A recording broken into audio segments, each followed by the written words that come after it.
আমি একটা পার্টিতে যাচ্ছি, ফিরতে দেরি হবে। আচ্ছা।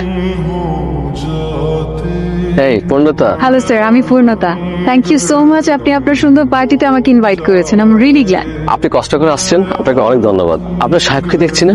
উনি বিজি, দেশের বাইরে গেছে আর কি। My bad luck. না না না, হ্যালো এভরিওয়ান, উনি হচ্ছেন পূর্ণতা, ইয়ং লেডি। ওনার দারুণ একটা আইটি ফার্ম আছে, সবাই তো ওনাকে চিনতে পারছেন নাকি? উনি সারা দুনিয়া জুড়ে বড় বড় সব কাজ করে থাকেন। আচ্ছা আপনি একটু কথা বলেন, আমি আসছি। এক্সকিউজ মি, তুমি এখানে কি করছো? এমন, এটা আমার পার্টি, এখানে প্লিজ আমাকে ছোট করো না এদের মাঝখানে। আর কি পরে এসেছো, মানে এই অবস্থায় এই ধরনের পার্টি? এটা দেখো আমার বিজনেসের জায়গা, সো প্লিজ তুমি আমাকে এদের সামনে ইনসাল্ট করো না, এখনই এখান থেকে চলে যাও। আমার কি সৌভাগ্য। শান্ত সাহেব যে, প্লিজ আসুন। আপনি আসছেন, আমি সিরিয়াসলি বিশ্বাস করতে পারছি না। এক্সকিউজ মি এভরিওয়ান, উনি হচ্ছেন মিস্টার শাহরিয়ার শান্ত, একজন বিখ্যাত চিত্রশিল্পী। আমি প্যারিসে একজন বিখ্যাত চিত্রশিল্পীর কাছে ওনার নাম শুনেছি। তার কাছে শান্ত সাহেবের অনেকগুলো আঁকা ছবি আছে। শান্ত সাহেব কিন্তু একজন ভালো মানের ইন্টেরিয়র ডিজাইনার এবং একজন খুব ভালো মানুষ।